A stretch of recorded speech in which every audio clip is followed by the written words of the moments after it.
A finales de los años 70, aproximadamente el 60% de la población mundial estaba bajo gobiernos socialistas de un tipo u otro. Los comunistas mandaban en China, Rusia, Europa del Este y gran parte de Asia. Los gobiernos socialistas del tercer mundo controlaban 30 países en Oriente Medio y África. Los partidos socialdemócratas eran mayoritarios en gran parte de Europa occidental. A pesar de todos sus problemas, el socialismo seguía en el poder.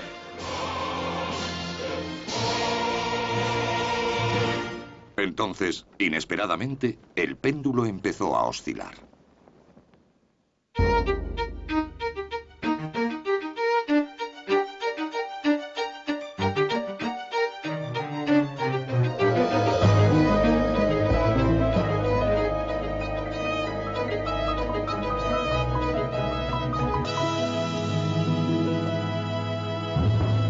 Socialismo, el paraíso terrenal. En 1986, el influyente sociólogo norteamericano Michael Harrington escribió estas palabras: la mayor parte del mundo llama a su sueño socialismo. A pesar de las matanzas cometidas en su nombre, el socialismo seguía ejerciendo un fuerte atractivo sobre la imaginación humana. Pero aún así, se acercaba el final de su permanencia en el poder.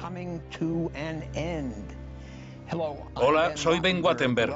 Bienvenidos al último capítulo de Socialismo, el paraíso terrenal. En este documental, las dos grandes potencias comunistas se alejan del socialismo con trascendentales consecuencias. En Occidente, para seguir en la brecha, los socialdemócratas se rebautizan como el partido de las empresas. En los kibbutz de Israel, la fe socialista es puesta a prueba por la modernidad, la prosperidad y los cambios generacionales. Comenzamos en China.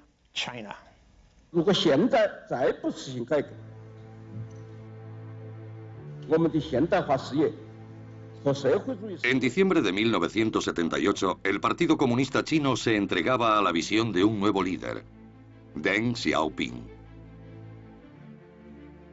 Su plan para la China post-Mao comenzaba con lo que llamó las 4 modernizaciones: de la agricultura, la industria, la tecnología y la defensa. La diferencia con Deng Xiaoping es que él no era ideológico. No creía que pudiera introducir una utopía de la noche a la mañana, como pensó Mao. Se dio cuenta de que para llevar cambios a China había que hacer profundas reformas económicas. Al mundo socialdemócrata también le esperaban cambios. En la primavera siguiente, Margaret Thatcher se convertía en la primera mujer en el cargo de primer ministro de Gran Bretaña. El punto clave de su campaña, la promesa de invertir el legado de Clement Attlee. Comenzó privatizando muchas de las industrias nacionalizadas. La elección de la señora Thatcher en 1979 fue un símbolo de los primeros triunfos de la revolución capitalista. Un año después, Ronald Reagan llegó a la Casa Blanca. Poco después de aquello, los regímenes socialistas de Francia y España dieron un giro a la derecha. Aunque sería excesivo ver la elección de Margaret Thatcher como el principio del fin, fue un primer aldabonazo de lo que estaba por venir. What I'm describing now is a plan and a hope for the long term. The march of freedom and democracy, which will leave Marxism, Leninism on the ash heap of history as it has left other tyrannies which stifle the freedom and muzzle the self-expression of the people. La ascensión al poder de Ronald Reagan ocurrió al mismo tiempo que un giro a la derecha en otras sociedades. Todas tenían en común la visión de que no había que dar por sentado el poder soviético. El aparentemente inquebrantable edificio de la URSS y sus dominios en Europa del Este. Su supervivencia no era algo dado. ¿Por qué asumir que iban a ser siempre nuestros rivales? ¿Por qué no intentar ofrecerles algo? Mientras Reagan asumía el cargo, en el Imperio Soviético empezaba a haber signos de tensión. En el verano de 1980, los obreros polacos desafiaron al gobierno comunista, yendo a la huelga en los astilleros Lenin de Gdansk. La huelga se convirtió en un sindicato independiente comprometido con la democracia. Solidaridad. Pronto contaría entre sus miembros con 1 de cada 4 polacos. La llegada de Solidaridad fue uno de los factores más importantes que contribuyó al colapso del comunismo. El hecho de que existiera un sindicato independiente en un estado obrero en el que los trabajadores eran supuestamente felices demostraba que no eran tan felices y que el cambio era posible. Sin duda, fue una gran inspiración para los movimientos disidentes del bloque. Mientras tanto, el Kremlin se enfrentaba a una crisis de liderazgo. En marzo de 1985, los jerarcas soviéticos se congregaban en la Plaza Roja para el funeral de Konstantin Chernenko, el tercer líder soviético en morir en el cargo en los últimos 2 años. La elección del sucesor fue fatídica. Puede que Mikhail Gorbachev fuera el último defensor de los ideales de la revolución. Pero su intento de recuperar el verdadero socialismo de la burocracia comunista sacudiría los cimientos de la Unión Soviética.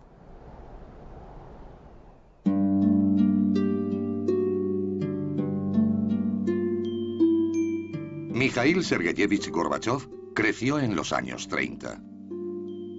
Fue un periodo conocido como el Gran Terror. Bajo el mando del sucesor de Lenin, Joseph Stalin, millones de personas fueron detenidas y a menudo ejecutadas. Los especialistas afirman que al menos murieron 20 millones. Gorbachev era nieto de un rico campesino de los llamados kulaks, que fue arrestado y deportado. A principios de los años 30, los kulaks fueron colectivizados, o sea que los mandaron a trabajar en granjas colectivas. Los que no accedieron fueron deportados, ejecutados o enviados a campos de concentración. Su otro abuelo fue detenido en los años 30 y también estuvo en un campo. Creció sabiendo lo malo que tenía el sistema, lo ocurrido durante la época de Stalin.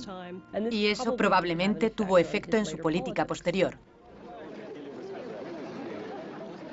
Cuando Gorbachev se convirtió en secretario general en 1985, sabía que el sistema soviético no solo era cruel, también era completamente ineficiente. Piense que se está preparando para el carné de conducir americano. Es un proceso difícil y muy tedioso. Imagine hacerlo todos los días. Así era la vida soviética. Todo el sistema estaba basado en gente que fingía trabajar y en un gobierno que fingía pagar. Se usaba mucha gente cuando lo que hacía falta eran más cerebros. La incompetencia, la sensación de no ir a ninguna parte, fue la sociedad que heredó Gorbachev. Pero para Gorbachev, el problema no era el sistema soviético, sino la forma en la que estaba siendo dirigido. El partido único, el socialismo de Estado, era, según Gorbachev, una elección libre y voluntaria de los rusos. Creía que así se podría relajar el control. Pero no pensaba cambiar algo que consideraba muy importante: la nacionalización de la economía, que para él era la base del régimen soviético. Gorbachev tenía un diagnóstico para lo que aquejaba a la economía soviética: la burocracia. Su prescripción para combatirla fue la perestroika. Perestroika significa reconstrucción, transformación de las cosas. Gorbachev pensó que era posible hacer todas esas cosas dentro del sistema centralizado que existía en la Unión Soviética. Ese fue su error. Gorbachev se dispuso a reducir el papeleo. Pero todo el sistema estaba hecho de burocracia. A pesar de los esfuerzos, parecía correr sin avanzar.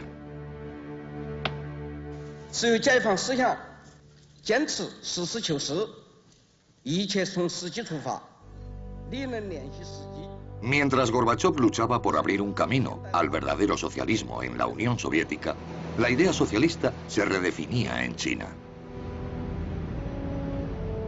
Deng Xiaoping afirmó que sus reformas estaban creando socialismo con características chinas. Muchos observadores pensaron que se parecía más al capitalismo. Fuera lo que fuese, estaba cambiando la faz de China. El país acababa de salir de uno de los periodos más devastadores de su historia.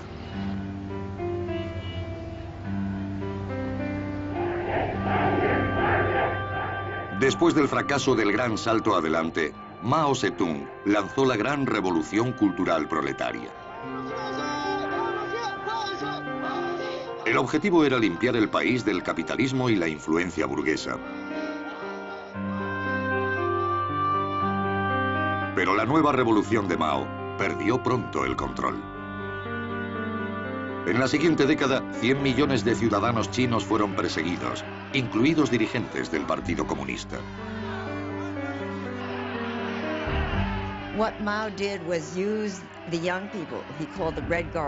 Mao usó a los jóvenes, a los que llamó la Guardia Roja, para echar a los líderes del partido, para que se rebelaran contra la autoridad, contra sus profesores, contra cualquiera que ostentara un cargo.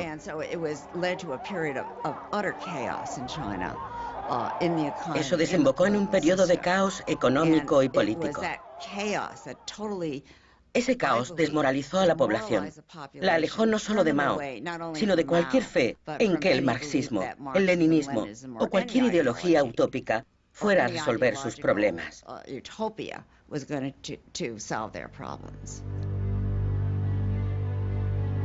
Deng había estado con el movimiento comunista desde el principio y fue uno de los consejeros más cercanos a Mao.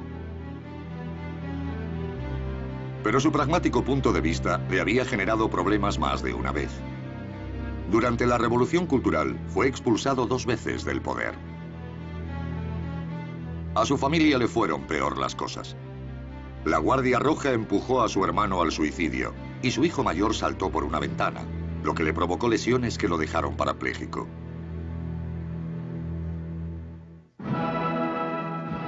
Pero la suerte de Deng estaba a punto de cambiar. La muerte de Mao en 1976 dio lugar a una feroz lucha por el poder que terminó ganando Deng. Cuando murió Mao, Deng era el líder de mayor rango que quedaba. Varios murieron durante la Revolución Cultural. Regresó al poder con algunos de sus viejos camaradas comunistas que lo apoyaron y que estaban desilusionados con la política maoísta. Estaban abiertos a todo. No sabían lo que querían hacer. De hecho, el eslogan que usaron fue: "Tenemos que sentir las piedras mientras cruzamos el río para llegar al otro lado". En 1978, 18 familias de la provincia china de Anhui hacían un pacto secreto. Dividían su granja colectiva en parcelas individuales. Trabajarían de forma independiente y cada familia podría quedarse con los beneficios que obtuviera. Si alguno era detenido, los otros prometían encargarse de los hijos. Cuando Deng se enteró por uno de sus colegas, gobernador de la provincia de Anhui, dijo: "No los detengáis, veamos cómo funciona". Y cuando este gobernador informó de que los ingresos estaban aumentando y las cosechas se habían duplicado, Deng dijo: "Ese es el camino a seguir". A principios de los 80, inició esa misma política en todo el país. Las comunas fueron descolectivizadas.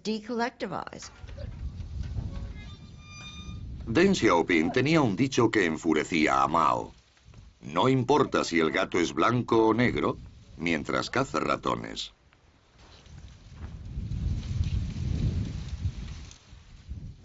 Los campesinos recuperaron sus parcelas. Eso los animó a ganar dinero. Tenían un incentivo económico. Los pueblos empezaron a montar pequeños talleres y a fabricar a escala local. Después hicieron contactos con mercados internacionales. Empezaron a producir camisetas, calcetines y tejidos para mercados de ultramar. Fue un proceso gradual.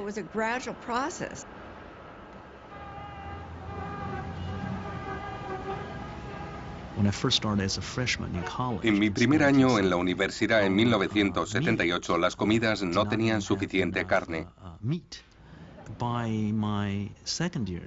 En mi segundo año, las cosas empezaron a cambiar espectacularmente. Había comida en abundancia, gran variedad de verduras y carne. Se estaba desarrollando un cambio espectacular y todos sabíamos que era debido a la reforma.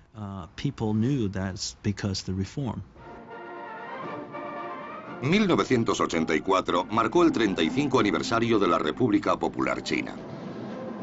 Según el Banco Mundial, el crecimiento de su economía había alcanzado el 10% anual. Permanecería así durante más de una década. Pero seguía siendo un país comunista. A pesar de la creciente marea de libertad política y económica, el sistema político seguía sin cambios aparentes. Al principio, Deng Xiaoping pensó que podría hacer una reforma económica y política al mismo tiempo. Pero cuando se desarrolló en Polonia el movimiento Solidaridad, los líderes chinos temieron que ocurriera algo parecido en su país, con la unión de obreros e intelectuales, por lo que Deng empezó a tomar medidas drásticas.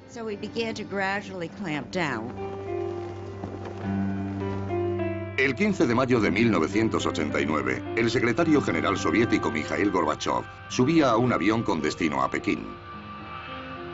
Su histórica visita acabaría con una amarga lucha de 30 años por el liderazgo del mundo comunista.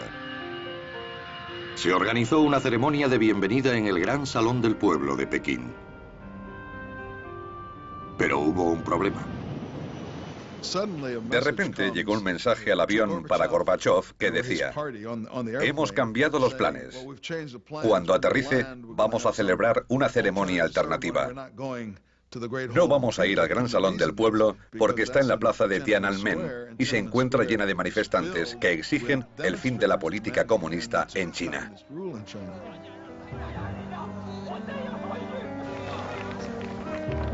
El tercer día de la visita de Gorbachev, 1 millón de personas ocupaba la plaza y las zonas circundantes.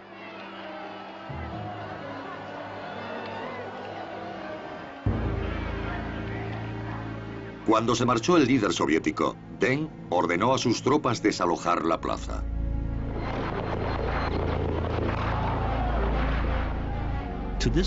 A día de hoy, seguimos sin saber el número exacto de personas que murieron en la masacre. Algunos dicen que fueron cientos, otros que miles. Probablemente sea un número intermedio. Aunque Deng había paralizado las reformas políticas en China, pronto ordenó la reanudación de las reformas económicas. En 1993, el Congreso Nacional del Pueblo incorporó a la Constitución la expresión «economía socialista de mercado». Pero el Partido Comunista seguía ostentando el poder. Deng es una figura compleja. Su importancia en la historia será examinada una y otra vez a lo largo de los años. Su objetivo final no era acabar con el Partido Comunista Chino. La reforma china iba a mantener la estabilidad, pero sin cambiar fundamentalmente el sistema político.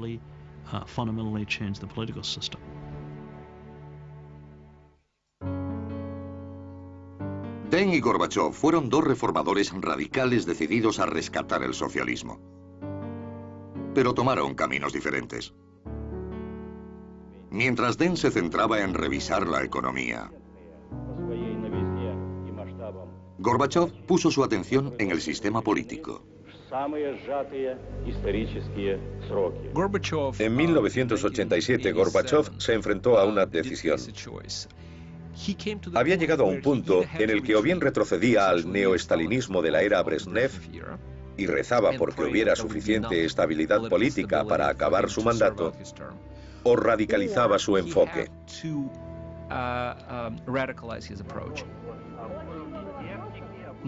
Nadie sabía a principios de 1987 que aquello desembocaría en una revolución. Se había cerrado el círculo. Lenin había revisado a Marx, quien creyó que el proletariado era socialista y que haría una revolución. Lenin hizo una política basada en la ausencia de confianza. Y ahora Gorbachov se alejaba completamente de Lenin y decía que había que confiar en la gente. De otro modo, no habría socialismo ni régimen soviético.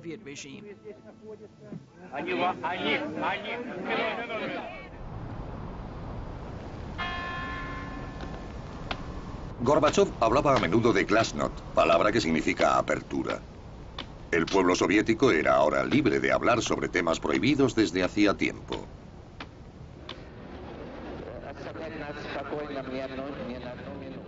Por todos lados se hablaba de los crímenes de Joseph Stalin. Pero la glasnost no se detuvo ahí. Se deshicieron rápidamente del stalinismo. Volvieron a Lenin, un icono para Gorbachov, y empezaron a descubrir lo injusto, poco equitativo y estúpido que era el régimen en lo económico. Ya no había que culpar al estalinismo. Era el sistema entero. Una dictadura de partido único basada en la nacionalización total de la economía. La glasnost se convirtió en una cerilla lanzada a un charco de gasolina. Lo único que se necesitaba era tiempo para que ardiera. General Secretary Gorbachev, if you seek peace, if you seek prosperity for the Soviet Union and Eastern Europe, if you seek liberalization, come here to this gate. Mr. Gorbachev, open this gate. El cambio se aceleró por las presiones dentro y fuera del país. Mr. Gorbachev, tear down this wall.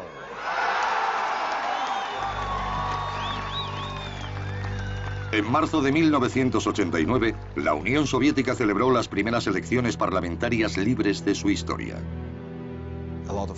Desaparecieron muchos peces gordos del Partido Comunista.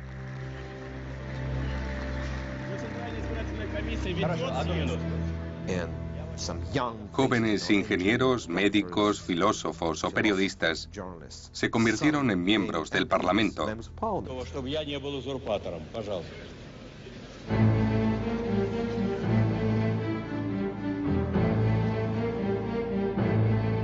Pero 1989 no había hecho más que empezar.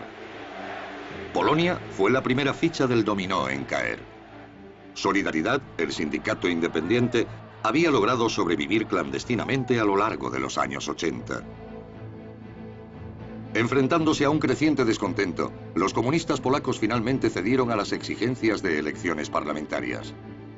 Se celebraron elecciones libres, pero hubo truco. Ciertos escaños se suponían garantizados para el gobierno y la oposición no podía desaprobarlo. Debió ser la única vez en la historia que los candidatos se presentaron sin oposición y aún así perdieron. Los votantes tacharon los nombres de los comunistas de las papeletas. Solidaridad conseguía el 99% de los escaños del nuevo Senado. Mientras, Moscú permanecía en silencio. Los acontecimientos en Polonia tuvieron un gran efecto en la Unión Soviética. La gente no se creía que estuviéramos haciendo cosas diferentes, que nos estuviéramos oponiendo. Nadie se creía que eso estuviera ocurriendo en nuestro país. La victoria de la coalición liderada por Solidaridad en las elecciones parlamentarias de junio de 1989 inició la fase final de la caída del bloque del Este. Al año siguiente desaparecía el Pacto de Varsovia.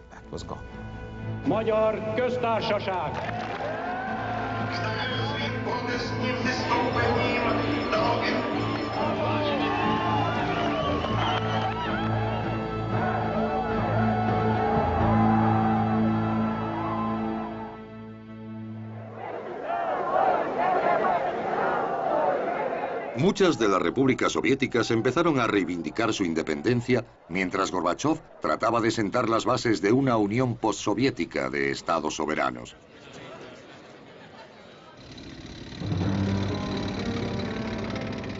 Pero un grupo de jerarcas comunistas de la línea dura se cansó. En agosto de 1991 lanzó un golpe de Estado y puso a Gorbachov bajo arresto domiciliario. Tanques y tropas aparecieron en las calles de Moscú.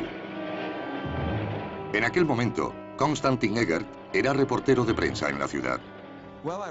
Corrí a mi oficina en un periódico local. Teníamos la sensación de que habían vuelto. Sabíamos lo que teníamos que hacer. No iban a perdonar a nadie. Entonces ocurrió algo increíble. Cientos de miles de ciudadanos se lanzaron a la calle para resistir. Muchos de los soldados se unieron a ellos.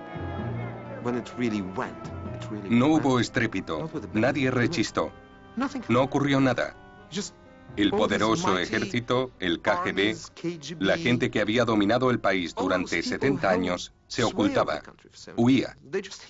No había nadie que defendiera la ciudad, era un sistema sin defensas. En medio de todo estaba Boris Yeltsin, el recién elegido presidente de la Federación Rusa. Su popularidad eclipsaba a la de Gorbachov. Después de que fracasara el golpe, Yeltsin emitió un decreto que prohibió el Partido Comunista.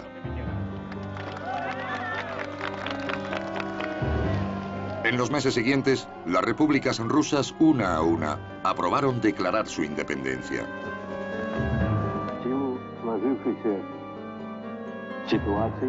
El día de Navidad de 1991, Mikhail Gorbachov dimitía como líder de la desintegrada Unión Soviética.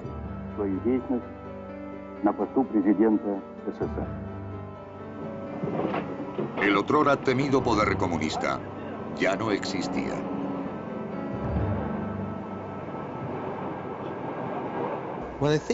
Cuando pienso en el destino del socialismo en otros países donde sigue existiendo, por ejemplo China, siempre recuerdo la experiencia de los años 80 en Rusia. Se llega a una esquina sin hacer ruido y se susurra libertad. Y el eco se repite por todas partes. No se puede detener. Es como una avalancha. Esa es mi impresión de ese tiempo. Con la caída de la Unión Soviética, terminaba también la era del socialismo totalitario. Pero la caída del comunismo significaba también el fin del socialismo. La caída del comunismo a finales de los 80, celebrada entonces como una gran victoria de la derecha y del capitalismo, y como una derrota del socialismo, creo que para el socialismo de Occidente fue un gran momento liberador, porque quedaba libre de esa contaminación, de esa culpabilidad por asociación de ideas. Actuaría sin depender de nadie, y eso privó a la derecha de buena parte de su arsenal. Los partidos socialdemócratas resurgían en toda Europa. A finales de los 90 gobernaban 12 de los 15 estados de la Unión Europea. Pero muchos de estos partidos se parecían cada vez menos a los socialistas del pasado. I do hereby declare that Anthony Charles Linton Blair has been duly elected. El revisionista más valiente fue Tony Blair, en Gran Bretaña, que llevó a los laboristas a una victoria aplastante en 1997. El partido, tal como lo había recreado Blair, estaba muy alejado del de Attlee.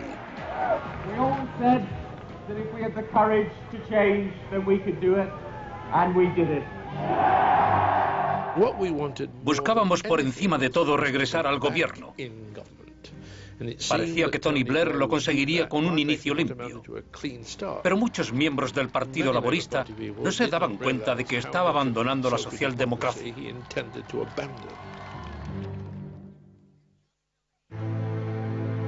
Tony Blair nació en Edimburgo, Escocia, y pasó la mayor parte de su infancia en el norte de Inglaterra.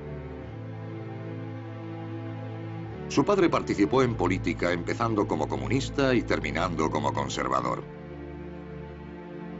Líder de un grupo musical llamado The Ugly Rumors, Tony llegó a la política en sus últimos años de universidad.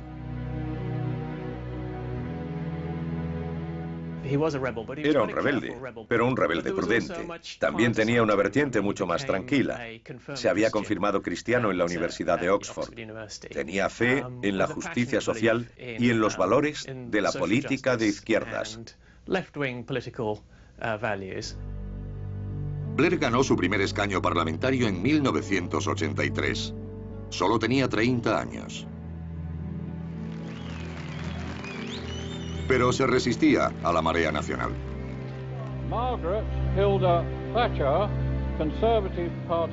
Los laboristas estaban en su peor momento y la lista de su partido había sido derrotada por los conservadores.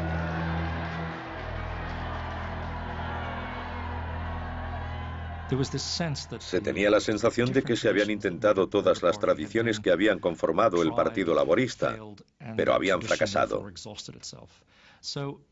La tradición se había agotado. Gente como Blair tenía razón al pensar que debían rehacer el partido de arriba a abajo. En 1994, el líder laborista John Smith murió de un ataque al corazón. El partido recurrió a Blair. This man, our new leader, has got what it takes. He commands moral authority and political respect.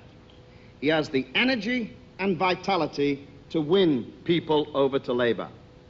And he scares the life out of the Tories.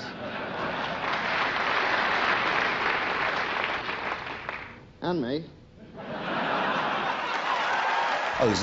Fue una época muy emocionante. Había una especie de cruzada ferviente y estaba rodeado de asesores importantes. Fue emocionante. Pero a veces resultaba preocupante su actitud con el partido. Esto se entendió mejor el día que Blair anunció ambiguamente en el Congreso del Partido Laborista que estaba preparado para embarcarse en la revisión de los estatutos, o como él lo llamó, nuestros objetivos y valores. Let us say what we mean and mean what we say.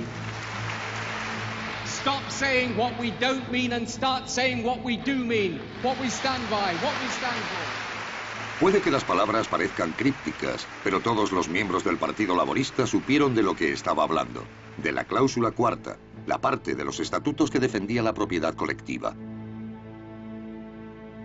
Blair quiso dejar claro a los votantes que el partido ya no creía en ese tipo de socialismo. It is not the socialism of Marx or state control. We are the party of the individual because we are the party of community. It is socialism. Pero la cláusula cuarta llevaba instaurada desde 1918 y muchos laboristas no querían renunciar a ella sin luchar. La cláusula cuarta era algo totémico, un icono. A la gente no le gusta que se anden cambiando las cosas. Es como intentar cambiar el libro de Salmos de la Iglesia de Inglaterra. Provocaría todo tipo de controversias. Al año siguiente, los delegados laboristas se reunieron en el Central Hall de Westminster, donde se había aprobado la cláusula cuarta 77 años antes, para votar el nuevo lenguaje de Blair. For the new clause 4, 65.23% against 34%. El 65% estuvo a favor. Blair convenció al partido de que había que acabar con el lenguaje tradicional socialista de la cláusula cuarta, pero lo sustituyó por ambigüedades. Se puede leer una y otra vez sin saber a ciencia cierta lo que dice. Pero el significado de esa ambigüedad quedó claro en la práctica cuando Blair se presentó a primer ministro y llevó al Partido Laborista en una nueva dirección. La política por la que abogó en su campaña era cualquier cosa menos socialista. What do you think then the relationship should be between the trade union and the Labour government? Fairness, not favours. We're also putting forward proposals as to how we can involve the private sector as well as the public sector. It is a welfare to work budget. Tony Blair y el nuevo Partido Laborista consideraban fundamental dar la impresión de ser un partido seguro. El enfoque se reducía a unas cuantas cosas. Primero, distanciar al Partido Laborista de los sindicatos. Segundo, apelar a los votantes de clase media que de otra manera votarían a los conservadores. Y finalmente hacer las paces con el mundo empresarial, con los mercados británicos y el capitalismo. Now know they've got a Labour Party that supports enterprise, that supports business. Se acercaban las elecciones generales de 1997 y la estrategia de Blair parecía funcionar.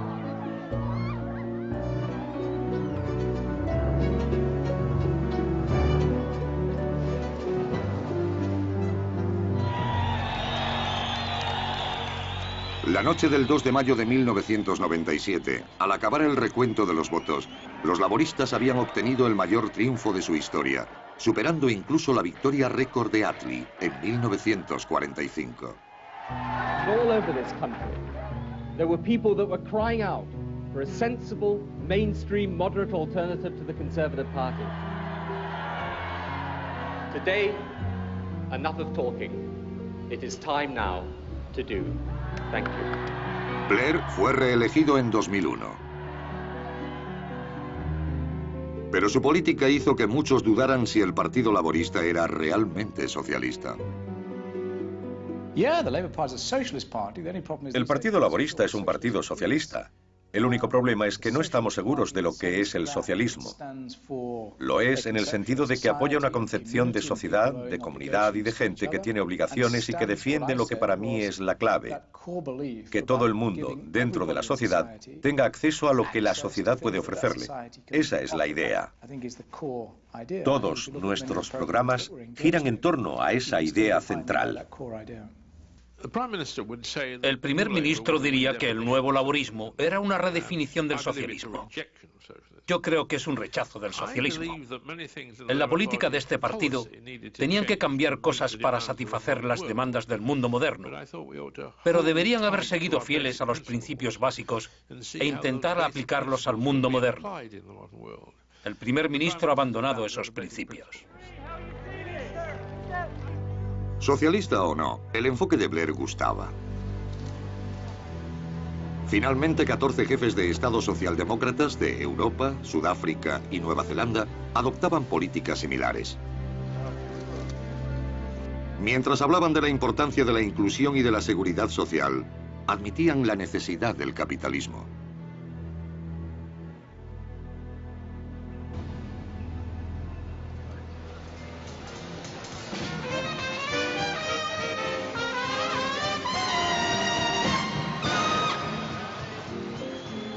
El triunfo de la libre empresa fue el tema central del primer baile anual capitalista de Bruselas.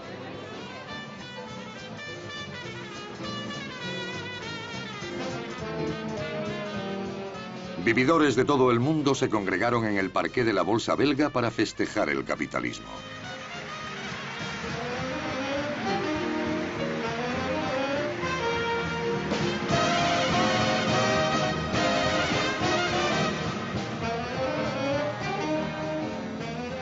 El día antes del baile, algunos se reunieron para ver el futuro del socialismo. Ladies and gentlemen, comrades. Oh no, sorry, you're the wrong audience for that. La conclusión no fue otra que un obituario. Socialism will not die, but it will surely change into something else. And I would argue that today socialism, after the failed experiment of the Soviet Union, has gone back to some of its 19th century features as an anti-establishment.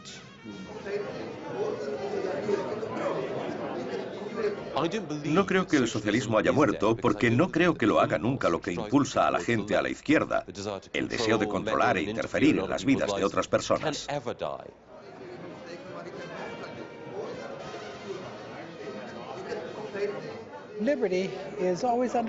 La libertad está amenazada y el socialismo es una de esas amenazas. Pero también tiene algo de dinámico y moral. Es esa ambigüedad lo que lo mantiene vivo y lo convierte en un peligro.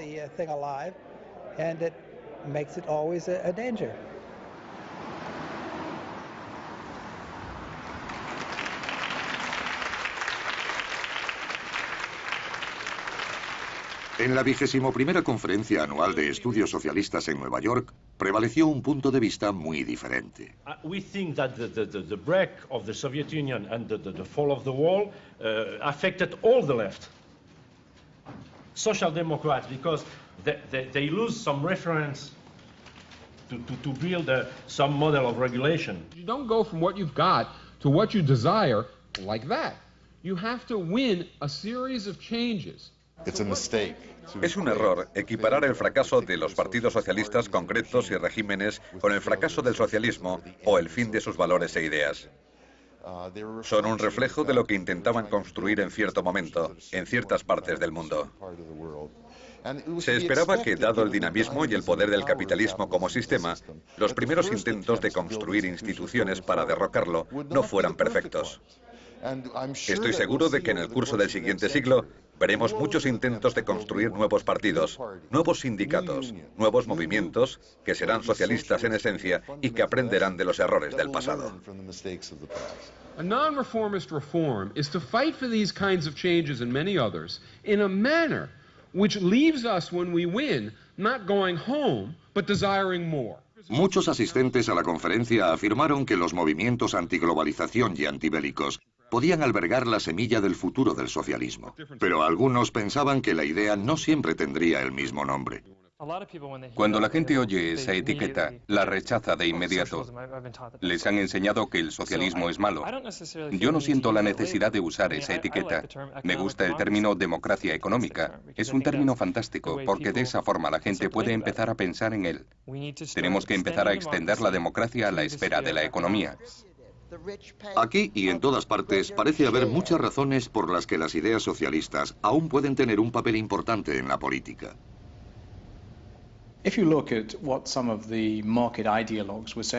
Cuando cayó el muro, los bailes de victoria de algunos ideólogos del mercado eran tan exagerados que me recordaban a los antiguos marxistas que creían haber descifrado el secreto de la historia. Pero no se descifra porque te tropiezas con nuevos problemas.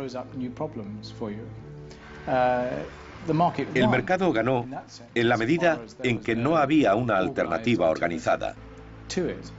Pero no ganó en cuanto a que siguen teniendo que elegir entre una economía de mercado o una sociedad de mercado.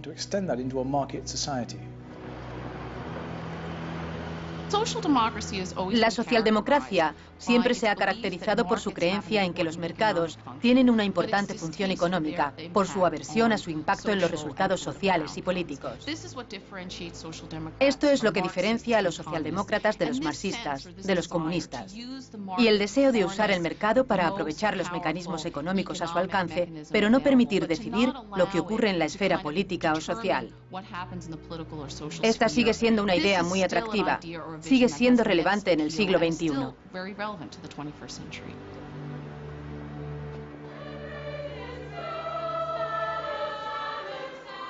Comienza el nuevo siglo. Los partidos socialdemócratas gobiernan en casi toda Europa. Pero las políticas no ofrecen nada parecido a los sueños de sus antepasados socialistas.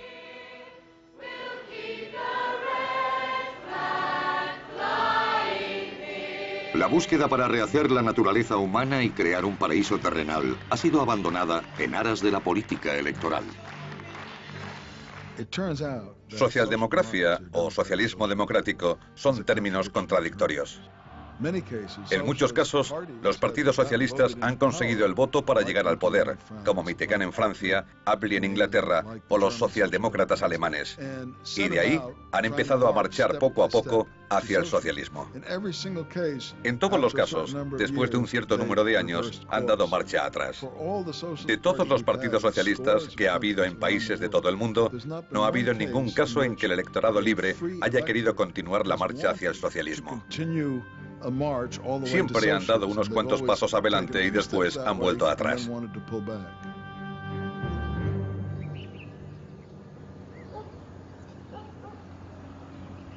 El socialismo que más avanzó democráticamente fue el de los kibutz de Israel.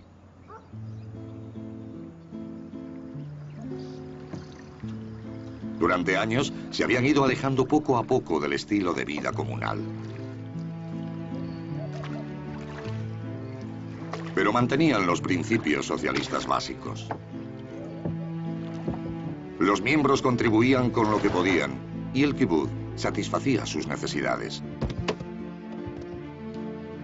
Ahora comunidades como Ginosar han sufrido una transformación tan completa que muchos dudan si pueden seguir llamándose kibutz.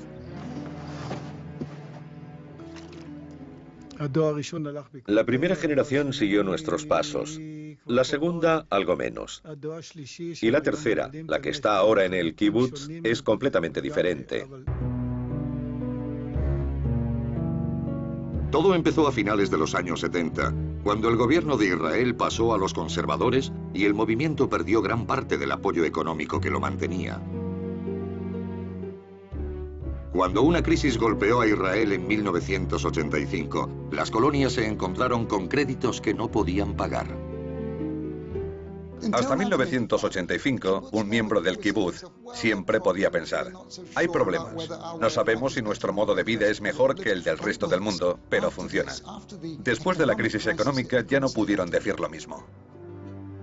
A finales de los 70 y principios de los 80, los primeros niños nacidos en los kibutz habían crecido y tenían hijos y nietos.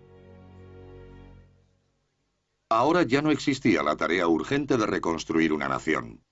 Las generaciones jóvenes estaban desilusionadas con ese estilo de vida. El movimiento compartía con otros socialistas la idea de que la gente era producto de su socialización. Si se educaba a esa gente en un sistema de justicia plena, se podría crear un hombre nuevo. Una persona carente del individualismo egoísta que pensaría y viviría para el bienestar del grupo como un todo. Pero terminó siendo todo lo contrario. Los niños del kibutz se convirtieron en individuos inteligentes, con carácter, emprendedores, trabajadores y constructivos.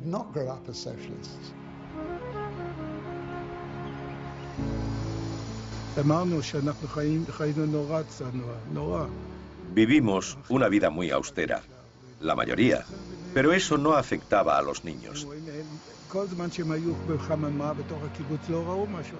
Mientras vivieron dentro de los límites del kibutz, no veían lo que ocurría afuera. Cuando vieron que fuera las cosas eran muy diferentes, empezaron a irse.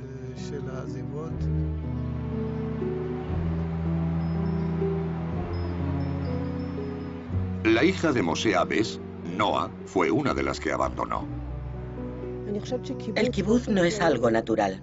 Va contra natura. Es lo opuesto a la naturaleza humana. Trabajas duro, te pluriempleas y al final recibes lo mismo que quien no trabaja.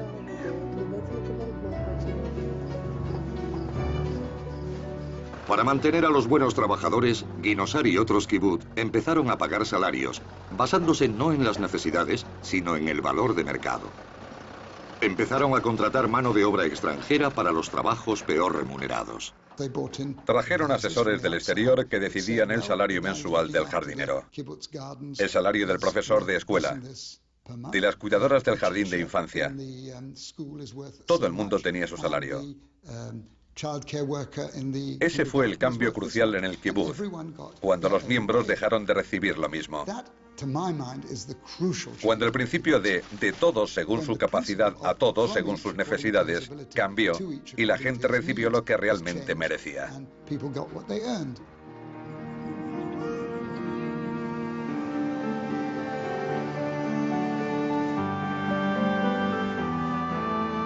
Hoy Ginosar se ha unido al resto del mundo y ha adoptado el capitalismo.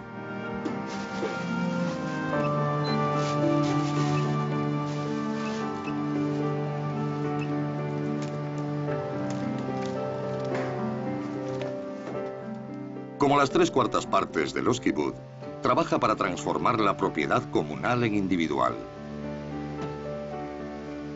Los miembros se convertirán en propietarios. Si se quedan, será porque cambien las cosas. Si no, yo tampoco me quedaría. Gracias a los cambios he podido ahorrar. Yo, como directora de escuela, y mi marido, que está pluriempleado, hemos logrado comprarnos un coche. Desde hace 2 semanas, a los 43 años, tengo un coche. Tengo independencia, y ese cambio me parece maravilloso.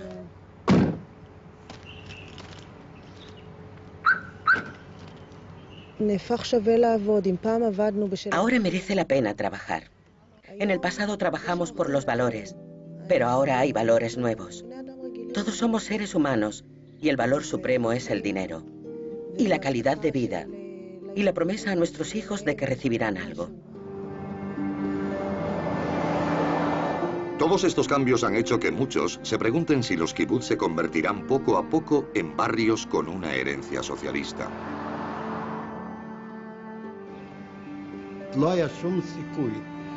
No hay forma de que este tipo de vida, que no se encuentra en ningún otro lugar del mundo, perviva durante años y años de forma comunal y colectiva. El país no nos necesita. Este modo de vida ha llegado a su fin. Se ha agotado. El kibutz ha llegado a su fin.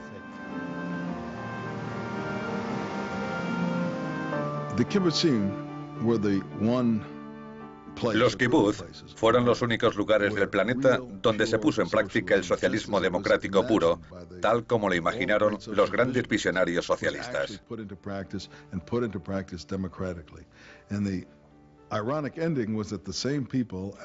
El irónico fin fue que después de unos años, la misma gente votó democráticamente alejarse del socialismo y organizarse de otro modo. Esto es la prueba final de que el socialismo, no el impuesto como en China o Rusia, sino el adoptado voluntariamente por la sociedad, es simplemente algo imposible. La gente no estaría satisfecha viviendo así. Como pueden imaginar, yo no soy socialista, aunque aplaudo algunas de las reformas que han hecho. Pero mientras pienso en el socialismo, mis pensamientos siguen regresando a Norteamérica. Al mismo tiempo que la doctrina socialista empezaba a tomar forma en el continente europeo, un grupo de antiguos colonos británicos también imaginaba una nueva sociedad. Pero tenían en mente algo diferente. Los fundadores de Norteamérica adaptaron el sistema a la gente tal como es, no como debería ser en un mundo ideal en el futuro. Y ese sistema ha visto el ascenso del socialismo y ahora su declive. El capitalismo democrático no es perfecto, pero funciona mejor que otros sistemas conocidos.